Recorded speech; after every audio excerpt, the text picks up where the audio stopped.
Hello there, and welcome to Where's the Money Gone, the podcast that takes you inside the football boardroom with me, Adrian Goldberg, and Charlie Methven. I'm a West Bromwich Albion season ticket holder, investigative journalist, author of Where's the Money Gone, the battle for the soul of English football, which is available now via Byline Books. Charlie Methven is managing director of Mount Pleasant FC in Jamaica, a shareholder of the Belgian club RAEC Mons. He was formerly a director at both Sunderland and Charlton Athletic and was a boyhood Oxford United fan. This time, we're going to reflect on Daniel Levy's departure from Spurs earlier this month. A man, I think it's fair to say, divided opinion at White Hart Lane.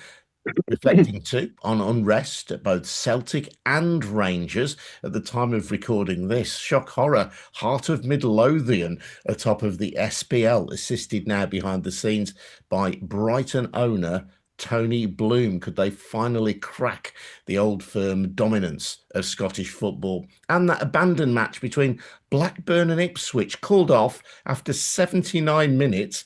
The EFL say it will have to be replayed in full. We'll explore all of that with Charlie. Charlie, as we record this, my team West Brom sinking down to 8th in the EFL after a Friday night game against Leicester. All a bit disappointing. We let in a late equaliser again. Third home game in a row when we've conceded late on. How's your footballing weekend been? Well, it's been. I really hesitate to say this, Adrian, knowing how the gods of football work. But you've asked me the question. I have to answer it. I can't just sit here just sort of trying to be superstitious and protecting myself in some nebulous way. We've had across the organisation, we've had a quite astounding start to the season. Mount Pleasant, their main objective in the early part of the season is to qualify for the knockout stages of the CONCACAF Champions Cup. And that is a group stage followed by a semi-final and final. Both finalists and the winner of the third, fourth playoff make the knockout stages. And we made the semi-final this week, winning away in Trinidad. So we are now effectively, we have to either win our semi-final or win the third, fourth playoff if we don't win it to make it to the knockout stages, which is where you play against Inter Miami or, Atlanta or Cruz Azul or the big Mexican clubs. And that's when the really big money starts coming in. So that's been a terrific start to that campaign. 3 wins out of 3.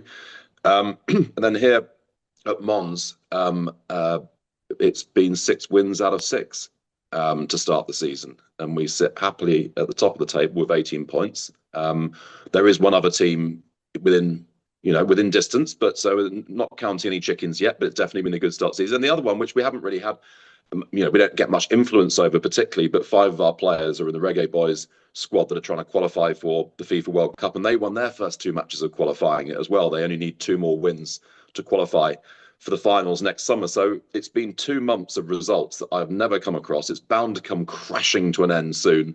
But since you asked the question, yes, I'm at the moment, as usual on Sunday, with a slightly sore head, but a happy heart. Well, good for you. And let's reflect then on Daniel Levy's departure from Spurs. That was a little earlier this month, and there's a really in-depth piece which I would recommend to listeners by Jack Pitt-Brooke in The Athletic. And you and I have, I don't know if crossed swords, but we've debated the merits of Daniel Levy before, and I know you have some insight into Spurs. The piece by Jack in The Athletic talks about his fairly brutal departure from Tottenham, saying that it's familiar to those in the corporate world, in that he was effectively told that his job was terminated after nearly a quarter of a century at Spurs, and he and his wife, who also worked for the club, were told that they couldn't even go and retrieve their personal belongings from the club's training ground, which was Levy's pride and joy, that he had built up this training ground which has got facilities that are the envy of many around the country and indeed in Europe. So it was all a bit swift, it was all a bit brutal. He clearly takes credit for not only building that training ground, but the magnificent new stadium at Tottenham Hotspur, which allows Spurs to bring in money year round, not just from soccer, but from American football, concerts as well. Yet there was a huge part of the Spurs fan base that was not happy with Daniel Levy and celebrated his departure because he was seen as a man who did not put football or the glory game, as Spurs fans like to think of it, didn't put it first. What's your take on him? Um, well, that's all true. I think overall, over that long period of time, he has had a transformational effect on Tottenham. And I always say, judge an owner, judge a chief executive by the state that they leave the club in compared to the state they took it over in. And if you look back to when Daniel took over the club, mid-table in a stadium that even by the standards of the turn of the century was pretty antiquated, revenue-wise going nowhere. And he leaves the club having just won a European title, having over the last 10 years finished, I think, on average about sixth in the Premier League. And with this huge revenue generating machine, which is going to make it easier for anyone who comes subsequent to press on and do a great job. It's going to be really difficult for him because I think that Spurs are about to go from strength to strength. And that will be, he will have torn feelings about that because, and I have some sort of experience of this, you get no credit for it when it happens, despite the fact that you're the one who sorted out all the problems. You know, when I look at, a lot of Sunderland fans still lambast me for my time running their club, but I took it over when it was bust and losing £27 million a year, having just had the three worst seasons in English football history. I think they won 9 games over 3 seasons, something terrible like that. And here we are 6 years later, and they're in 7th or 8th place in the Premier League. And Sunderland fans would love to think that that was all achieved in the last couple of months, but it's not. It's built by laying foundations, by appointing people, by setting a culture, by getting things right, by bringing in the right sort of people at sort of middle management level, and all these things go to creating success. And I think that Daniel has done so much of that, and it will now very likely happen. Why would it happen now when it didn't happen under him? Well, probably because there is a slight law of diminishing returns when it comes to these types of jobs, which is to say that the things that you're really good at, you get right, and the club gets the benefit of those things because you make those decisions and good stuff happens. So as you say, the training ground, the stadium, the revenue generation, all that kind of stuff that he's spent the last 15 years focused on. But the things that you're not so good on, unfortunately, don't tend to go away. And in some ways, they tend to get worse because the organization isn't able to push on and breathe and move in those directions. Now, a really, really, really, really wise chief executive, and I'm not claiming to be one myself, but there we are, recognizes their weaknesses and delegates in those areas and finds ways of working around their own weaknesses. And probably maybe if, a strong chairman would do that as well. But the reality is he's been largely operating the club solo for most of that time. Joe Lewis has been the senior shareholder, but a pretty silent one and not a presence at the club at all. When I was a consultant there, you never even heard his name being mentioned. It wasn't like, it's sort of Daniel and Joe. No, it was Daniel. Everything was Daniel, Daniel, Daniel. And I was advising the then commercial director, the late and great Simon Bamba. And Simon was an extremely senior person in the commercial world. Before and even during his time at Spurs, he sat on other boards and all this type of stuff. He was about as senior as it got. Unfortunately, departed us too early. But what was interesting was that even Simon couldn't really make decisions. He wasn't really allowed to make decisions. He was basically there to funnel stuff to Daniel. It would then sit on Daniel's desk and wait for Daniel or his right hand woman, Donna, to decide what direction they wanted to go in. So it really was an organization that was sort of all oriented towards Daniel Levy. And that came with great strengths when it came to the focus required to get the new stadium built. And it was around that time that I was at Spurs. But also with some weaknesses, which is, the ability sometimes, as I say, to recognize the stuff you're not quite maybe instinctively as good at, and to delegate and find ways around it. I don't believe at all in any way, shape or form that Daniel Levy did not care about winning football matches. No chance. I mean, he threw everything he possibly could at it, appointing managers left, right and centre, signing players, everything he was doing was to try and create success on the football pitch. He knew that was the thing that ultimately would turn Spurs into the biggest behemoth possible. But it was something that he just found a bit elusive. And in Mm. the end, you have to draw the conclusion that that particular bit of the job wasn't really his strength.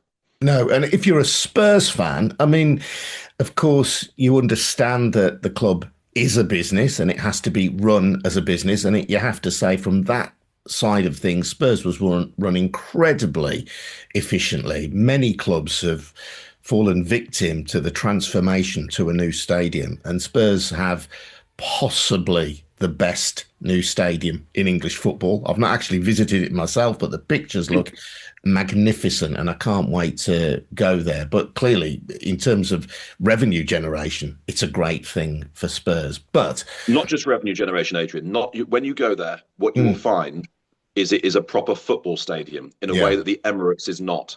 The Emirates feels like a multi-use stadium. The Tottenham's White Hart Lane feels like a proper football stadium. It's steep, it's tight to the pitch. You really feel like you're involved in the game, and that's why I'm saying that let's not throw out the baby with the bathwater in reviewing Daniel Levy. It wasn't just a revenue generation thing. That was the project of a man with a deep, deep passion for football. yeah, no, and I'm willing to accept that. But you look back at his time. Now, his time crossed over with the arrival of oil money, particularly at Manchester City. I think it's had less immediate impact at Newcastle United, but at Manchester City, it made Manchester City a global force on the field of play. And of course, you had Spurs neighbours Chelsea, which I'm sure would have really annoyed Spurs fans. Chelsea picking up 20 honours in that time, funded by most of that period anyway, by Abramovich's money. So you can argue that the top two places in the Premier League, if not fully blocked out, then they were extremely difficult to achieve. But for a club whose, if you like, self-mythology is about glory, and we may talk about how realistic that is, but nevertheless, that is part of the club's myth, the kind of the story the fans tell themselves.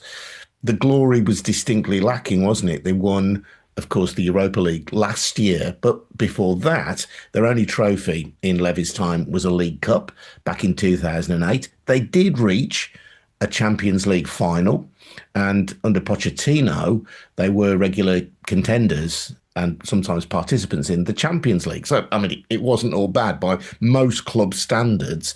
This is a pretty decent rate of return. But I think Spurs will measure themselves against Chelsea, who won 20 trophies over that period. And the purpose of the money is to generate a successful football team. Certainly, that's how the fans would see it.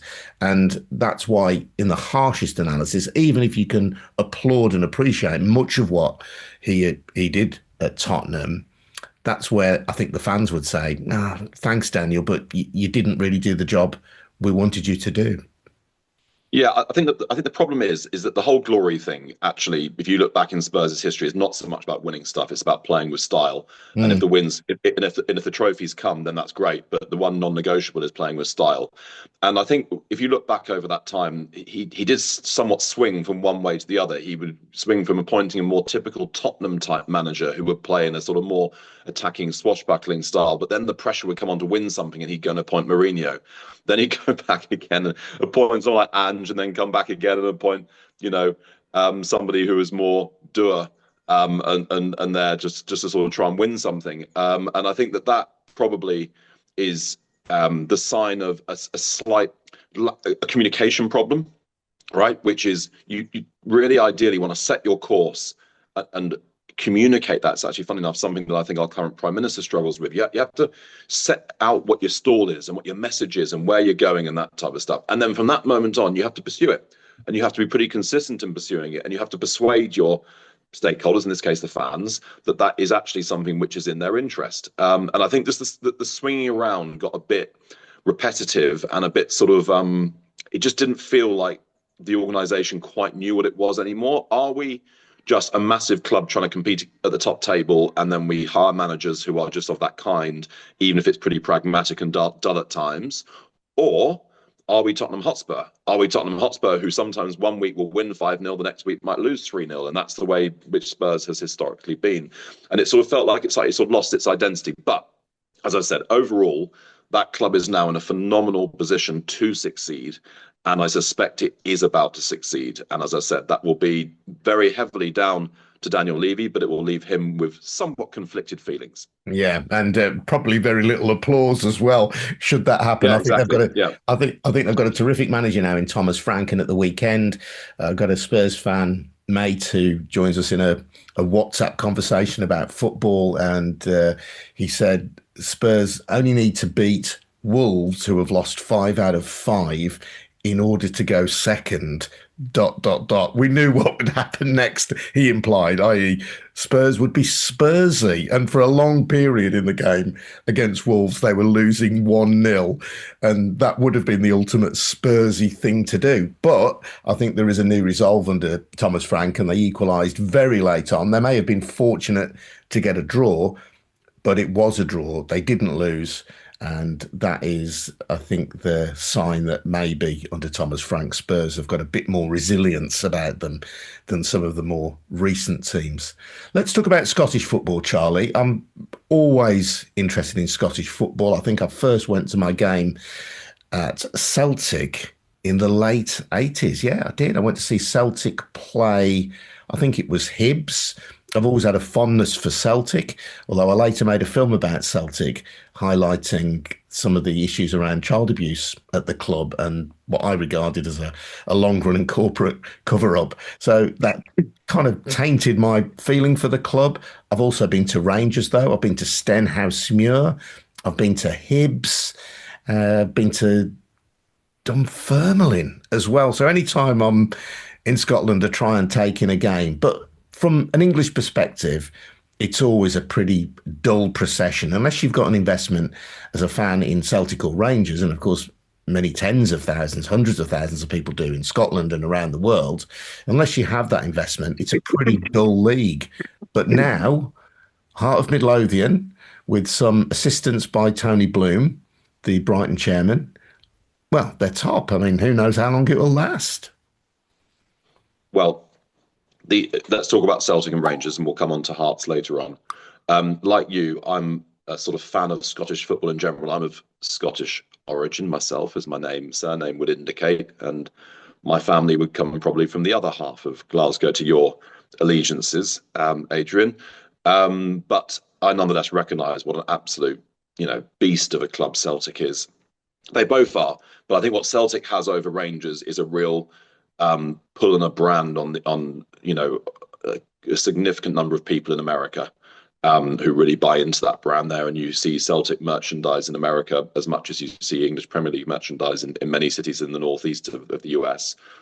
And what you've seen really there's so much to unpack here. Let's just start off with a fact, which is that in terms of attendance per head of population, Scotland is the highest in Europe. Scotland is the country where the highest proportion of people go to watch live football, which is remarkable. Now, what's the problem? Well, one problem is they've got too many clubs, right, for that head of population. So I'm sat here in Belgium right now, a country of 10 million people. We've got 2 fully professional leagues, and the next league is sort of semi-professional, etc. So you're probably talking about 25 to 30 professional clubs. No, actually not even that much, because quite a few of those teams are under 23 teams. No, you're probably talking about 20 to 25 professional clubs in a country of 10 million people. And you've got your big beasts like you do in Scotland. You've got Anderlecht and Standard Liège and so on and so forth. But then you've also got the medium-sized clubs and so on. What we have in Scotland is a bewildering number of small but historic clubs who have fan bases of 700, 800, 900 people. And instead of those people all grouping together to effectively go to one club in their locality, they all attend these small historic clubs, as they have every right to do. And I go to these clubs. One of my closest friends is a Queen of the South fanatic. And once a year I will go to Queen of the South, and once a year I'll go with him to an away game. And you go to the most extraordinary small town places that have Scottish League clubs.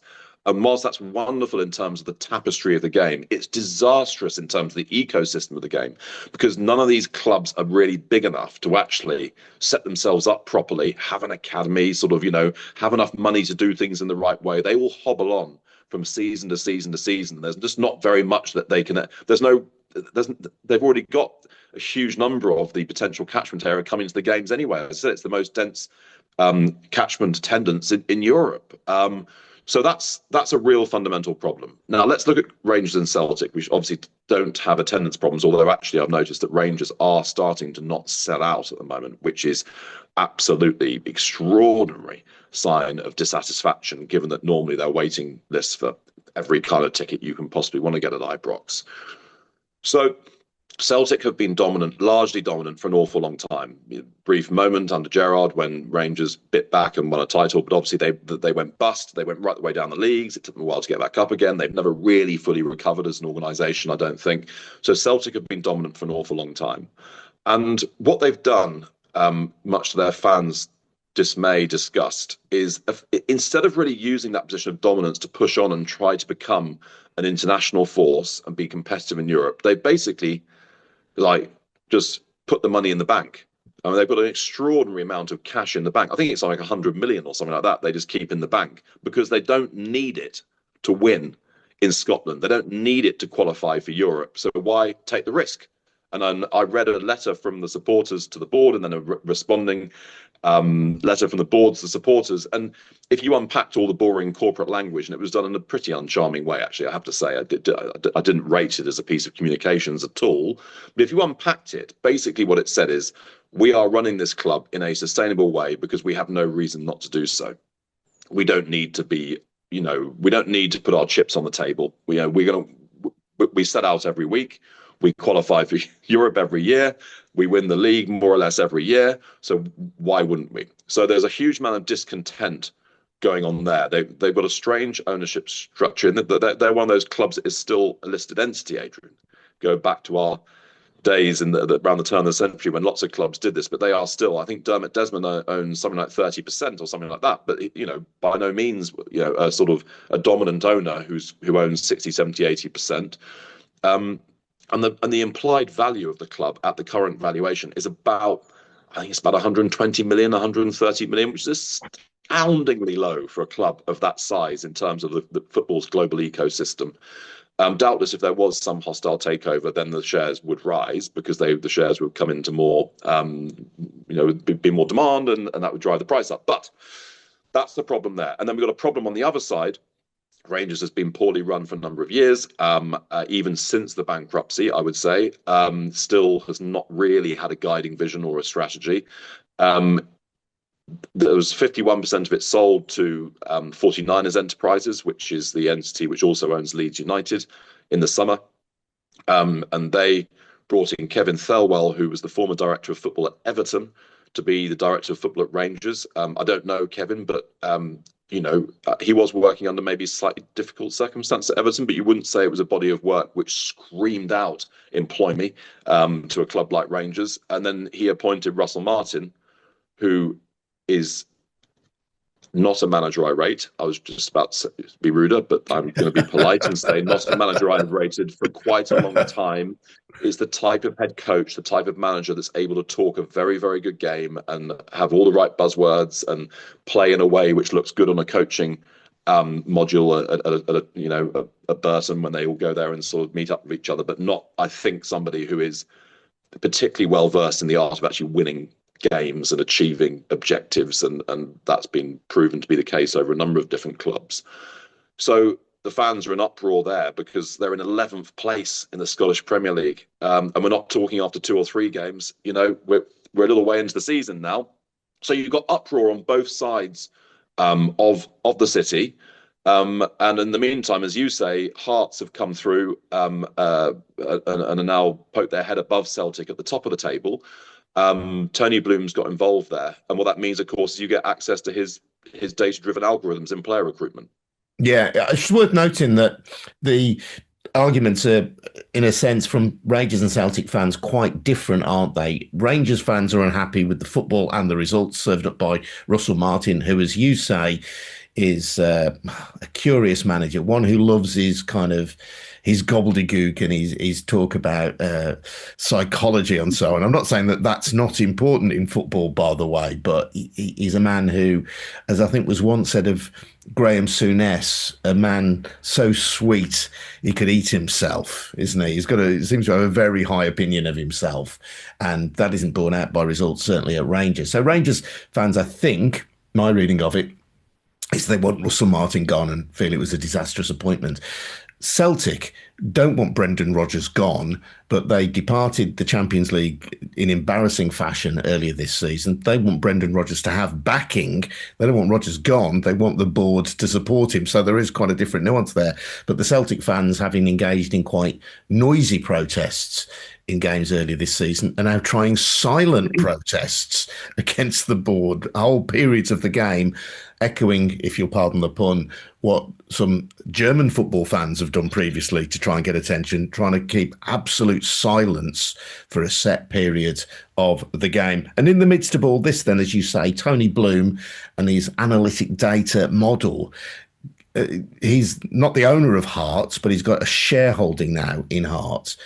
Can the data be that good that it could drive a wedge between Celtic and Rangers? Yes. Yes, absolutely. Because don't forget, I'm sat here in Belgium where he's just achieved this with Union Saint-Gilloise. And believe me, getting Union Saint-Gilloise to win the Belgian league is a bigger achievement than Hearts. Hearts is the third biggest club in Scotland. Union Saint-Gilloise wouldn't be in the top 10 biggest clubs in Belgium.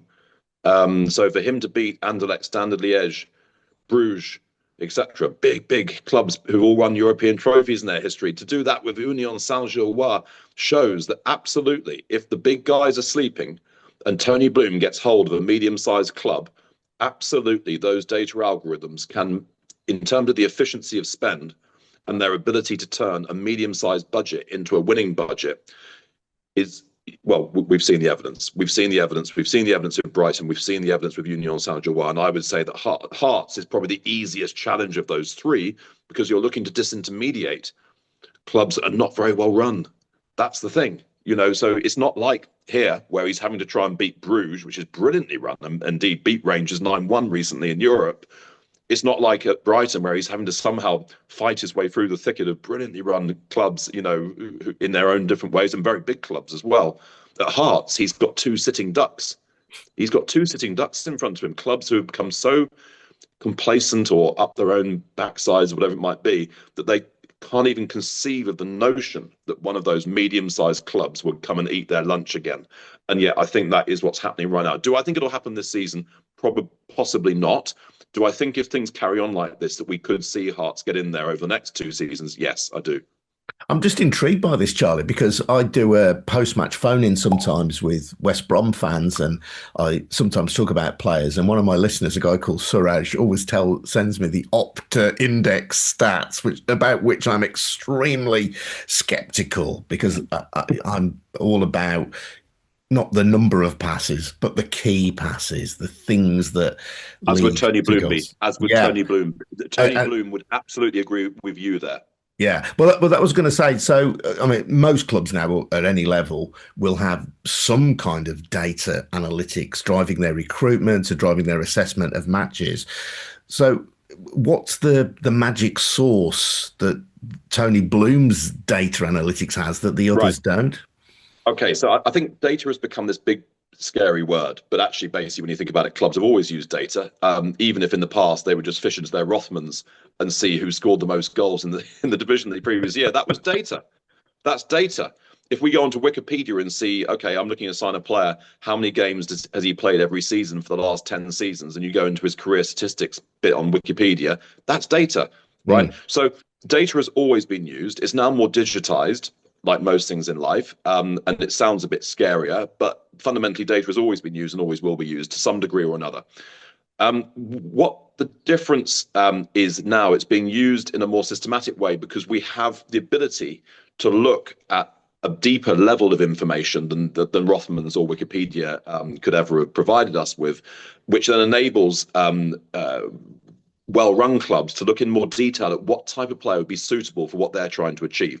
Now, what Tony Bloom and Matthew Benham can do is take that on to another level, which is they can use their data scientists that work at their respective sports betting firms to look across leagues throughout the entire world and track things like performance curves, right? So in other words, if a player is going to become a super elite player at the age of 22, if you look across the use sort of hundreds and hundreds of previous super elite players in that particular position, you will be able to work out what attributes typically that player should be displaying at the age of 20, right?